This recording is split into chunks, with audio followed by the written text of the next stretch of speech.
Pakistan champion trophy 2025 की पहली team बन चुकी है जिसके एक भी खिलाड़ी ने अभी तक एक भी सेंचुरी अपने नाम नहीं की है।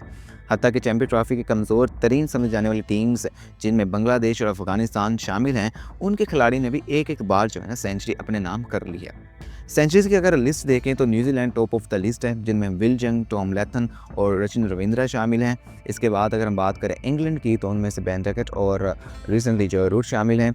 इसके बाद इंडिया की बात करें तो वहाँ से किंग विराट कोहली और राइजिंग टैलेंट शुभमन गिल शामिल हैं। इसके अलावा साउथ अफ्रीका के रायन ब्रिकल्टन, ऑस्ट्रेलिया के इंग्लिश और लेटेस्ट बल्कि बांग्लादेश के तौहीद और लेटेस्ट जो है ना इब्राहिम ज़ादरान फ्रॉम अफगानिस्तान शामिल हैं। इब्राहिम ज़ादरान ने ना सिर्फ 177 रन्स की इनिंग्स खेली है, बल्कि highest individual score of champion trophy भी अपने नाम कर लिया है। चैंपियन ट्रॉफी की अगर मैं आपको बात बताता चलूँगा तो चैंपियन ट्रॉफी 1998 में as a ICC knockout tournament शुरू हुई थी, लेकिन लेटर ऑन 2002 में इसका नेम चेंज करके इसे चैंपियन ट्रॉफी का नेम दे दिया गया। तब से लेकर अब तक जो है ना हाईएस्ट इंडिविजुअल स्कोर का जो टाइटल जो है ना इब्राहिम ज़ादरान ने अपने नेम कर लिया है 177 का। इससे पहले ये जो एजाज़ था वो बेन डकट के पास था, जिन्होंने 165 रन्स बनाए थे, लेकिन फिर जो है ना इब्राहिम ज़ादरान ने जो है ना ये रिकॉर्ड अपने नाम कर लिया है, और ना सिर्फ नाम किया है बल्कि एक जो है ना एजाज़ भी अपने नाम कर लिया है। इसके अलावा अगर हम पाकिस्तानी बल्लेबाज़ों को कंपेयर करें, क्योंकि हमने पाकिस्तानी को अब छोड़ना नहीं है, इनका जो है ना हर जगह कंपेयर हमने करते रहना है। मोहम्मद रिजवान और बाबर आजम जो है ना दो तजर्बाकार और बड़े नाम जो है ना सामने आते हैं। मोहम्मद रिजवान अगर हम देखें तो ट्राई नेशन सीरीज़ में उन्होंने अच्छा परफॉर्म किया है साउथ अफ्रीका के मैच में, लेकिन उसके बाद लेटर उनका जो है ना बल्ला बिल्कुल खामोश है और जो है ना बिल्कुल ठंडी हवाएं छोड़ रहा है।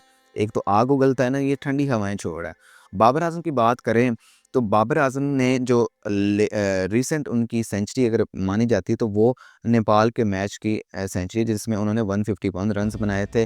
नेपालियों के मेरे ख्याल से वो सिसकियाँ और आहें लगी हुई हैं, जो कि पाकिस्तानियों ने उन्हें पाकिस्तानी बुलाकर सही धोया था मुल्तान क्रिकेट स्टेडियम में। बाबर आजम ने वो सेंचुरी बनाई थी।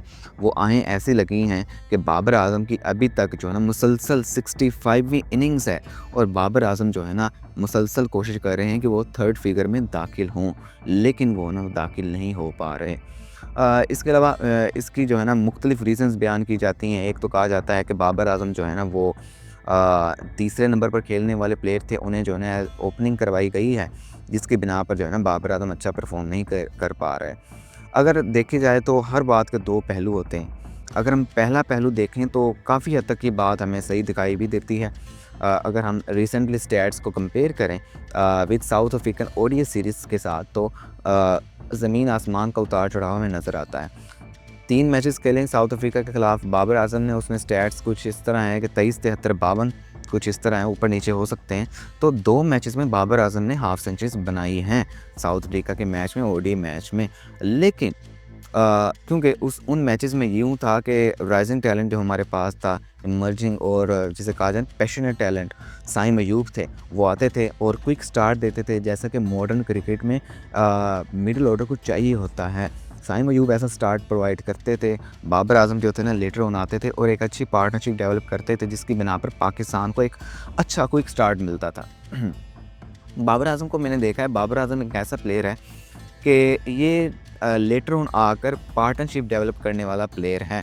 इसे अगर अच्छा स्टार्ट मिलेगा तो ये आकर आगे खुलकर खेलेगा, और पाकिस्तानी टीम को चांसेस जब भी बाबर आजम 50 प्लस करता है, 70-80 के फिगर तक पहुंच जाता है ना, पाकिस्तान के चांसेस जो है ना वो 60 to 70% बढ़ जाते हैं जीतने के। ये आप स्टैट्स उठाकर देख लें, आपको पता चल जाएगा। लेकिन जो है ना जैसे ही बाबर आजम पर प्रेशर पड़ता है ना, ये बंदा ना फेल हो जाता है। ये यहाँ तो एज देता है, यहाँ तो पीछे कीपर को कैच दे देता है, यहाँ स्लिप पर कैच देकर ये चलता बनता है। प्रेशर में ये खिलाड़ी जो है ना वो सही परफॉर्म नहीं कर पाता। अगर हम दूसरी बात करें कि बाबर आजम का जो है ना तीसरे नंबर पर खेलने वाला प्लेयर है, उसे ओपनर भेजा गया है, इसकी बिना पर वो अच्छा परफॉर्म नहीं कर पा रहा, तो ये बात जो है ना हमें मॉडर्न क्रिकेट के लिहाज से सही नहीं दिखाई देती। क्योंकि मैं आपको एक एग्जांपल देता हूँ न्यूजीलैंड के प्लेयर रचिन रविंद्रा की। रचिन रविंद्रा ने जो सेंचुरी बनाई थी वो ऐसे बनाई थी कि वो चौथे नंबर पर खेलने वाला प्लेयर था, लेकिन डेरिल मिचेल जो है ना वो इंजर्ड हो जाते हैं, जिसकी बिना पर उन्हें ओपनर भेजा जाता है, और वो आकर मैच विनिंग इनिंग्स खेलते हैं, मैच विनिंग स्कोर करते हैं, और अपनी टीम को जो है ना सिर्फ सेंचुरी देते हैं बल्कि जितवा भी देते हैं। तो मतलब जहाँ पर मॉडर्न क्रिकेट में खिलाड़ियों को जो भी पोजीशन दी जा रही है वो अच्छा परफॉर्म कर रहे हैं, वो आकर ये एक्सक्यूज़ नहीं बनाते कि मैं यार तीसरे नंबर पर खेलना चाहता था, मैं पहले नंबर पर खेलना चाहता था। हालांकि सचिन रविंद्रा की उस वक्त जो है ना टीम में पोजीशन नहीं बन रही थी, डैरल मिचेल इंजर्ड होते हैं जिसकी बना पर उन्हें ओपनर भेजा जाता है और वो जन मैच विनिंग स्कोर जो है ना करते हैं। तो देखा जाए तो मॉडर्न क्रिकेट में खिलाड़ियों को जिस वक्त टीम को आपकी ज़रूरत है, आपको चाहिए कि आप परफॉर्म करें, फिर जो है ना ये एक्सक्यूज़ेज़ नहीं चलते। इसके अलावा पाकिस्तान का बॉलिंग एवरेज जो है ना इस वक्त नल्ला तरीन पाकिस्तान का बॉलिंग एवरेज चल रहा है। पाकिस्तान का बॉलिंग एवरेज जो रीसेंट स्टैट्स अगर हम देखें 5 ओडीआई मैचेस में, उससे कंपेयर करें दुनिया की 14 टीमों के साथ, जिनमें यूएई और ओमान को भी हम शामिल करते हैं, तो उसमें भी पाकिस्तान का बॉलिंग एवरेज जो है ना सेकंड लोएस्ट बॉलिंग एवरेज है, यानी एंड में से दूसरे नंबर पर है। और मैं आपको याद दिलाता चलूँ, इसमें यूएई और ओमान जैसी टीम्स भी शामिल हैं। मतलब हमारा एक-एक खिलाड़ी जो है ना 60-60, 70-70 स्कोर देकर 1 विकेट ले रहा है। रिसेंट 5 ओडीआई मैचेस को हम कंपेयर करें तो पाकिस्तानियों ने इसमें 24 विकेट लिए हैं और जो बॉलिंग एवरेज है वो 60 का है। मतलब 1 विकेट जो हमने ली है वो 60 स्कोर देकर ली है।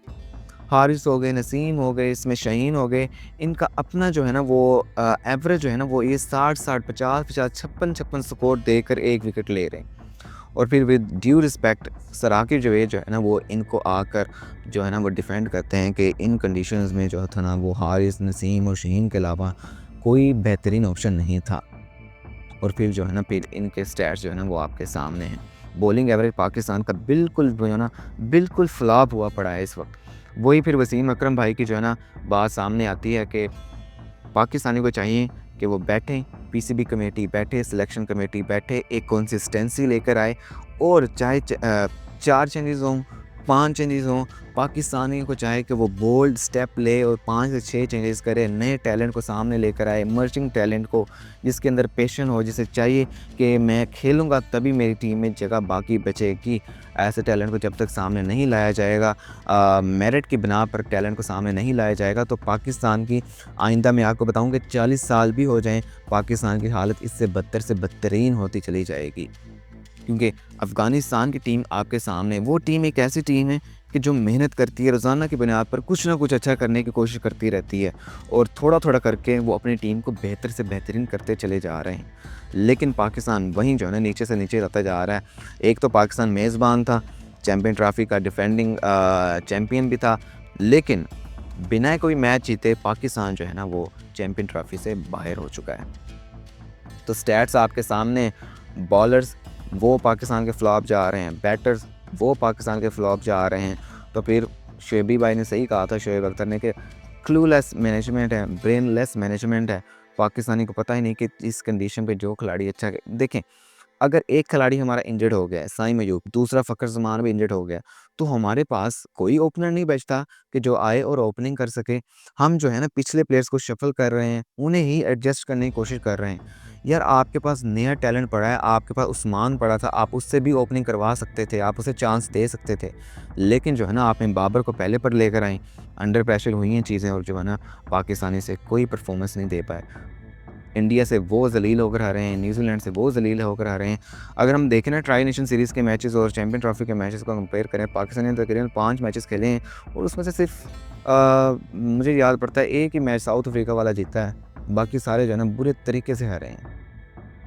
तो अभी चाहिए कि पाकिस्तानियों को बोल्ड स्टेप्स लें, 4 से 5 चेंजेस करें, उन्हें चांसेस दें। आया 4 महीने लगें, 5 महीने लगें, इन्हें टाइम दें, यंग टैलेंट को टाइम दें ताकि वो एडजस्ट हों और आगे आने वाली जो सीरीज़ है हमारी T20 वर्ल्ड कप 2025, उसकी तैयारी जो है ना वो अभी से शुरू कर दें। तो उम्मीद है कि हमारी आज की वीडियो आपको पसंद आई होगी। वीडियो अगर पसंद आई है तो वीडियो को लाइक करें और चैनल को सब्सक्राइब करना मत भूलिएगा। शुक्रिया।